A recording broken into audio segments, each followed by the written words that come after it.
We are welcoming back to Benzinga Joey Levy, the CEO and co-founder of Betr. It's one of the newer sports betting companies, micro betting. They also lead the way in sports betting media. So super excited to hear from Joey again today and dive into what the company's up. Joey, how's it going? Good. Appreciate you guys having me on, and good to be back. Awesome. Well, welcome back. And Joey, I know we have limited time, so I want to dive in. And I was just talking to Zunaid. I'm one of those guys. I bet on sports. I do the daily fantasy. I do the fantasy football. Talk to us about Betr Picks and how that kind of combines all those elements of betting and the fantasy element. What is Betr Picks, and what are some of the levels of success you're seeing with that segment? Sure. Yeah. Betr Picks is a skill-based fantasy sports product that is currently available in 24 states plus DC. We plan on expanding that state footprint ahead of this upcoming NFL season. And really, it's a pretty simple product where you're picking more or less on particular player stat categories and creating a fantasy lineup that will pay you if you get all, or in the case of dynamic play, which is another game mode we have, in that case, you could get paid if you get some of those right. So, and then the more lineup selections you ultimately put into the contest, the bigger the payout will be, because obviously the lower probability of that outcome is. Yeah, I mean, we've been making real inroads with this product experience. I heard before coming on, Zunaid was downloading Underdog Fantasy. I would encourage you all to give Betr Picks a shot as well, because we launched this product just ahead of the last NFL season in September of 2023, so only about 8 months ago. I think it's pretty clear at this point that despite only being less than a year old with this product, we're already in the top 3 or 4 in terms of the other fantasy operators. Of course, the other ones being, Underdog and Prize Picks and Sleeper to some extent, who is focused historically more on season-long fantasy, but has been getting into the fantasy pick'em category as well.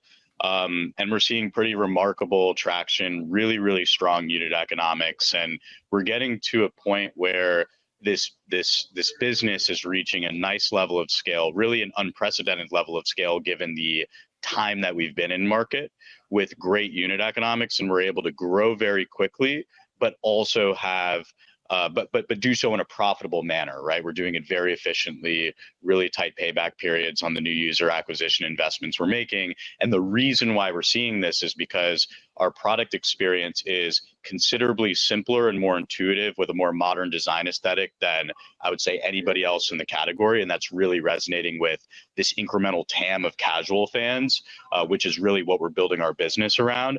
And then, of course, the Betr media angle, which is very unique to Betr as well, where we are, I think at this point, running laps around the competition with respect to building this viral content machine, where day in and day out we're generating dozens of original short form videos that consistently go viral on the internet, result in unfair brand awareness, but also unfair brand affinity, as we're really differentiating our content approach and ultimately creating this brand halo effect that is enabling us to have unfair customer acquisition economics in this category. Let's stay on that media side for a minute. I'm seeing some of your competitors in the space, your sports betting companies, kind of turn to the media element now, right? Doing it backwards of what Betr did.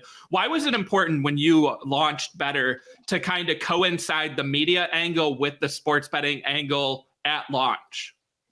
Yeah, I think we had a couple of just embedded unfair advantages. Obviously, I've been in the sports gaming business now, despite being a young entrepreneur. I've been in this for a decade now, since I dropped out of Columbia about 10 years ago to start one of the original fantasy sports startups.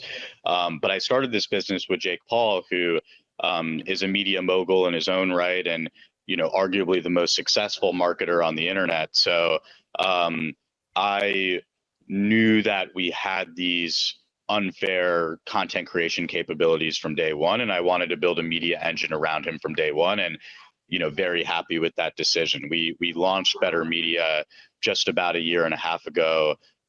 We're already the #1 sports gaming brand on TikTok, and that doesn't just include the fantasy sports operators like Prize Picks and Underdog, or the sportsbook operators like FanDuel and DraftKings, but it also includes the sports gaming focused media companies that this is their bread and butter, like BR Betting from Bleacher Report and Action Network, who, as was acquired for $250 million a couple years ago by Betr Collective. So we're really and the reason why we care about TikTok, and you could think what you want about them, but what nobody can deny is they are the best platform for rewarding high quality original short form video content. So we're validating just an unfair advantage in terms of breaking through the noise in this category, which, as you know, there's billions upon billions of dollars poured into user acquisition in this category on an annual basis, and we're spending a very, very, very small fraction of what our competitors are spending, and yet we're breaking through the noise a lot more effectively than most of them, and it's really resulting in just totally unfair customer acquisition economics for our gaming business. Because having been in this industry for a while, I know that customer acquisition is the predominant expense for a direct-to-consumer operator in this category, and we needed to have some sort of moat around how do we scale up a strategy that will enable us to compete with the big guys without spending nearly as much as they do, and it's just resulted in phenomenal unit economics for our business. Awesome. So we talked about Betr Picks. Let's turn to the sportsbook side. You guys launched, the micro betting platform, and you have a new version you're hoping to roll out before the NFL season. Tell us about some of the changes on this new sports betting platform that users and new users can expect. Yep. Yeah, very, very excited about the launch of our new sportsbook platform, which remains on track to happen ahead of this upcoming NFL season. So we're only a couple months away now. For more context on this, we, for a variety of strategic reasons, wanted to launch our existing beta product in a couple of states before getting into the fantasy sports vertical. So we've had a beta product live in a couple of states, but we have spent $0 on new user acquisition behind that, because we knew that we ultimately wanted to deploy capital against a full turnkey sportsbook platform. Just given you have a greater breadth of content that you're able to monetize against. So last summer, as part of our Series A2 round of financing, we acquired the Chameleon platform from Fans Unite, which has given us full turnkey sportsbook capabilities, and essentially over the last 12 months have been really significantly enhancing that platform, building our bespoke UI UX on top of it, integrating new feeds that provides even more content than they were previously able to handle. So what you can expect ahead of this NFL season is that Betr will not only demonstrate an ability to compete with unfair unit economics in fantasy with Betr Picks, but we will begin demonstrating to the marketplace that we can compete in sportsbook when we start allocating new user acquisition dollars behind it, because the product we're going to roll out, it may not have all of the content that a FanDuel and DraftKings have today, but it'll have the table stakes set of content that users have come to expect. And we are deliberately focused on that because we think that, there's you sort of have this 80-20 dynamic here where there's, a key set of content that the user really cares most about when it comes to the sportsbook product experience. So building the best, most robust user experience around that core content is what we ultimately decided to prioritize. And I think it'll be by far the most simple and intuitive product experience that anybody has ever released in sportsbook. I think you may know this as part of our background, but I got involved in all this because I remember when I first picked up a sportsbook, I didn't understand what a -175 money line meant, what a +5.5 point spread, what a 49.50/U. And I didn't understand why sportsbooks felt like interacting with a spreadsheet instead of an entertainment product. So those are the problems that we're focused on solving, with really the objective of capturing this incremental TAM.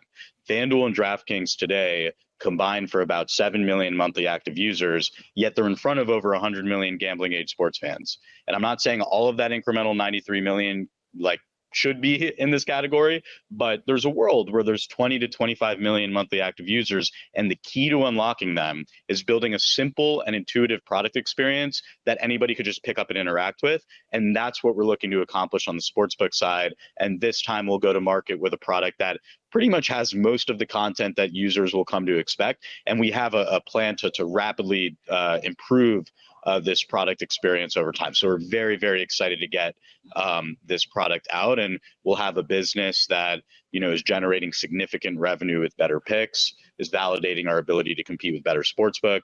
And then later, over the next year or so, we plan on launching Betr Casino, where we have already publicly announced that we've secured market access for iGaming in Pennsylvania, in addition to securing market access for sportsbook in Pennsylvania as well. So we'll have a pretty diverse revenue mix across the three gaming verticals over the next over the coming years. Joey, remind me and our viewers, what states is the sportsbook currently in, and what states will you be in by the end of the year for the sportsbook? Yeah, so the beta product is currently live in Ohio and Virginia, and those will be the two initial states where we launched the new sportsbook platform. And then we have market access in 5 additional states, which include Indiana, Colorado, Kentucky, Pennsylvania, and we're applying for a license in Maryland, where we hope to get the honor and privilege of a license there, as well as these other states that I alluded to. And really, we're going to take a pretty methodical approach on the sportsbook side of things.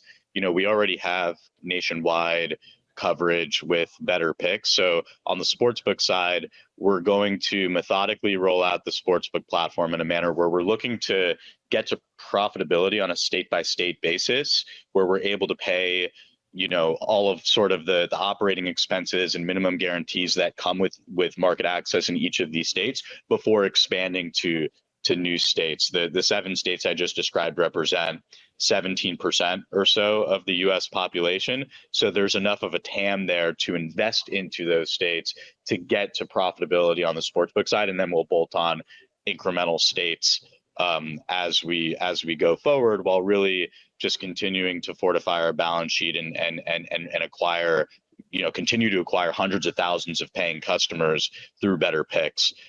You know, and I think we've already publicly announced we already have hundreds of thousands of paying customers through Betr Picks, despite launching that product only 8 months ago. Joe, you mentioned Jake Paul earlier. He's one of the co-founders of Betr. He's been on Benzinga before talking about the company alongside yourself. I know he's currently busy training for a small little boxing match against some guy named Mike Tyson. And a couple people mentioned that in the chat. How is Betr leveraging this upcoming massive fight that's on Netflix that everyone's talking about? What are you doing to help bring in customers alongside his fight?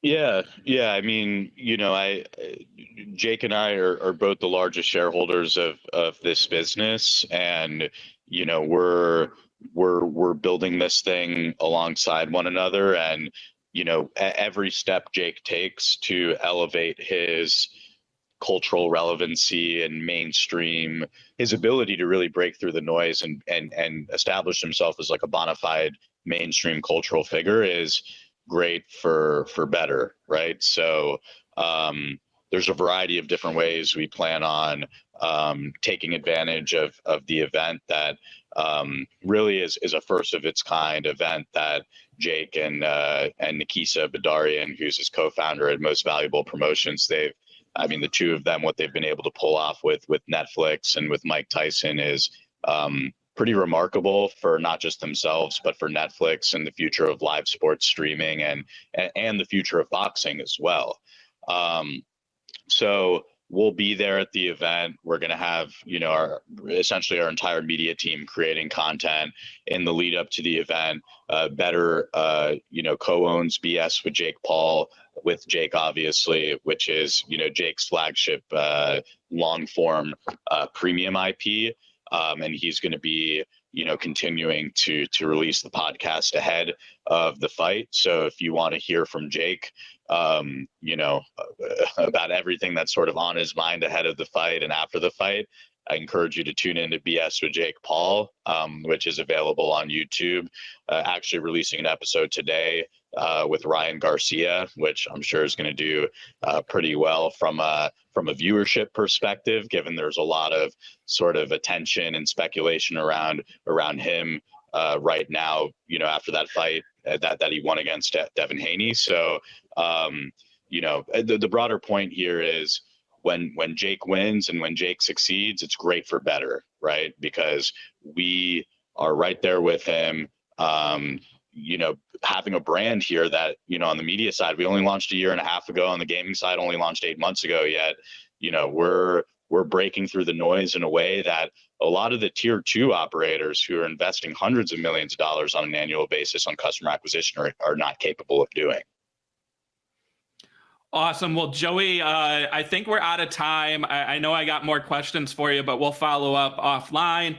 And I got to tell you, Zunaid has been listening in the background, and shame on him for Underdog. He did tell me that he signed up for Betr Picks, deposited some money, and got that match. So he's excited to start with Betr Picks.